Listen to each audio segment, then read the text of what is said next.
Good morning children. आज हम करने जा रहे हैं रिवीजन यानी कि पुनरावर्तन। जैसे कि हमने अभी ये देखा है कि अपना जो पाठ है और व्याकरण संबंधी पाठ और पाठ्य पुस्तक संबंधी पाठों को हमने पूरा कर लिया है, तो अब समय आ रहा है उनको पुनरावर्तन करने का यानी कि रिवीजन करने का। तो यहाँ पर हम शुरू कर रहे हैं हमारा रिवीजन यानी कि पुनरावर्तन पाठ क्रमांक 11, जो देखकर भी नहीं देखते से। तो यहाँ पर हम संक्षिप्त में इस पाठ का अध्ययन कर लेंगे, दोबारा एक बार रिकॉल कर लेंगे कि किस प्रकार इस पाठ का अध्ययन करना है। तो पुनरावर्तन के अंदर महत्वपूर्ण बिंदुओं पर चर्चा करेंगे और किस प्रकार इस पाठ को हमें दोहराना है वो एक बार देख लेते हैं। तो सबसे पहले जैसे कि आपको हमेशा कहा जाता है कि आपको इंडेक्स यानी कि अनुक्रमणिका देखनी है और वहाँ पर देखना है कि वो पाठ कौन किसने लिखा है, उसके लेखक कौन है और पाठ की विधा क्या है। तो सबसे पहले हम याद कर लेंगे कि लेखक कौन है। तो इसके लिखने वाली हेलन केलर ही है। विधा यानी किस प्रकार का ये पाठ है, क्या ये नाटक है, क्या ये काम की है, तो यह है निबंध। और विषय, ये किस विषय पर लिखा गया पाठ है, तो दृष्टि का वरदान, दृष्टि यानी आंखों, नेत्र का वरदान। और नेत्र को वरदान क्यों कहा गया है, क्योंकि आंखें ऐसी चीज़ है प्रकृति के द्वारा, कुदरत ईश्वर द्वारा दी गई ऐसी चीज़ें जिनसे हम दूसरी चीज़ों को देख सकते हैं, संसार को देख सकते हैं, तो वो एक वरदान के समान है, तो उस पर आधारित है। और यहाँ पर महत्वपूर्ण तथ्य में हमने पाठ के अंदर जो पैराग्राफ दिया हुआ है कि यहाँ बताया गया है। चलिए पाठ की विषय वस्तु संक्षिप्त में बता देते हैं कि हेलन केलर ऐसी व्यक्ति हैं जिनकी आंखों की रोशनी जाती रही किसी कारणवश, तो वो देख नहीं पाती हैं, प्रकृति की चीज़ों का आनंद नहीं ले पाती हैं। तो ऐसे में एक बार वो जंगल की सैर को मतलब अपने मित्रों के साथ गई हुई थी। तो ऐसे में वो कहीं टहली है और उनके मित्र जंगल की सैर करके वापस आते हैं और वो अपने मित्र से पूछती हैं कि तुमने क्या देखा। तो ऐसे में उसकी मित्र का जवाब होता है कि कुछ खास नहीं, कि वो जंगल की सैर करके उनकी सहेली उनकी मित्र घूम कर आ रही है और वो उनसे पूछ रही हैं कि भाई आपने वहाँ क्या देखा। तो उनकी मित्र ने उन्हें जवाब दिया कुछ खास नहीं। तो ये सुनकर थोड़ा उनको हैरानी होती है कि प्रकृति इतनी सुंदर है, इतनी सारी चीज़ें हैं, जंगल में ये गई हैं पर इन्हें कुछ खास देखने को नहीं मिला। तो ये बातें थोड़ी सी उनको मतलब अजीब, लेकिन अब उनको इन बातों से कोई फर्क नहीं पड़ता, क्योंकि वो इस तरह के उत्तरों की आदी हो चुकी हैं। उनका मानना है कि जिन लोगों के पास आँखें होती हैं वो बहुत कम देखते हैं, वो प्रकृति की चीज़ों को देखकर भी अनदेखा कर देते हैं। फिर वो अपने बारे में सोचती हैं कि मैं कैसे प्रकृति की विभिन्न चीज़ों को आँख बंद करके छूकर पहचान लेती हूँ।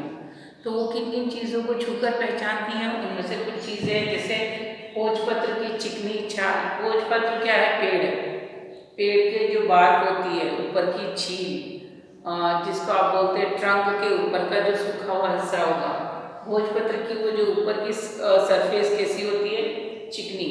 चीड़ का पेड़ जो होता है, चीड़ और देवदार के लंबे जो वृक्ष होते हैं उनकी छाल कैसी होती है, खुरदुरी।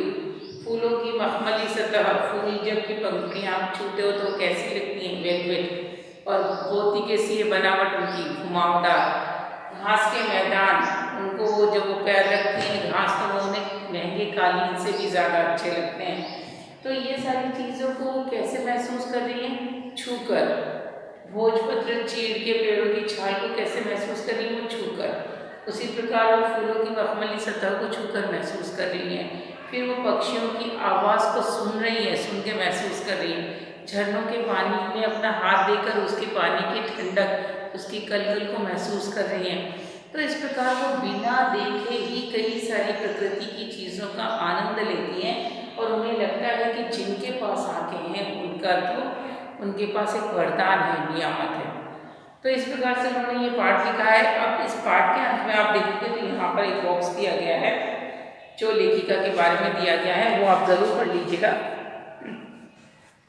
उसमें आपको महत्वपूर्ण रूप से याद करना है कि हेलन केलर का जन्म कहाँ हुआ था, अमेरिका में हुआ था। ईयर कौन सा है, वर्ष 1880, और उनका देहांत 1968 यानी कि 1968 में हुआ, वो याद करना है। फिर उन्होंने यहाँ पर दिया कि 1.5 वर्ष की उम्र में उनकी आंखों की रोशनी जाती रही थी। किस कारण, गंभीर बीमारी के कारण।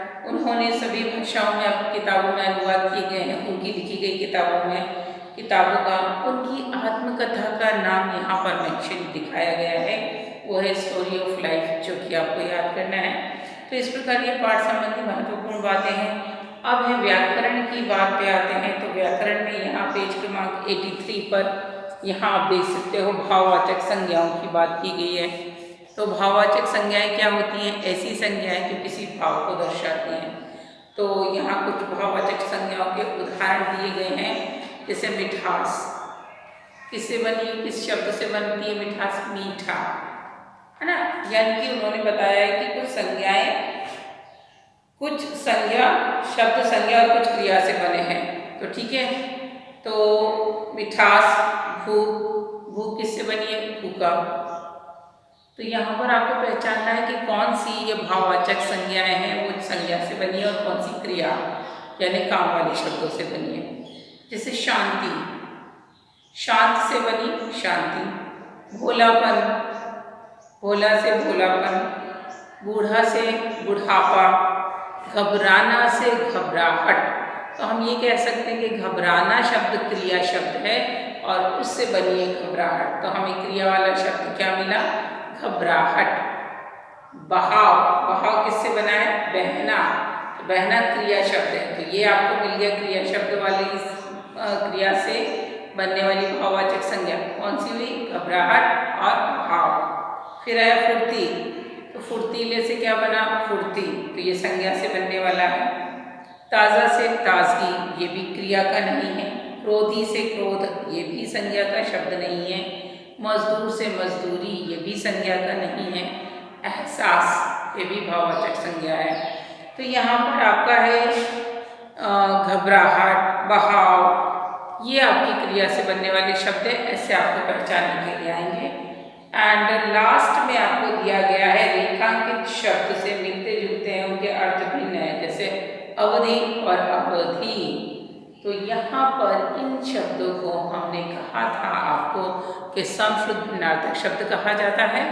ये सुनने में समान लगते हैं, लिखने में भी बहुत मिलते जुलते से, लेकिन थोड़ा सा अंतर है और अर्थ में तो बहुत सारा अंतर है।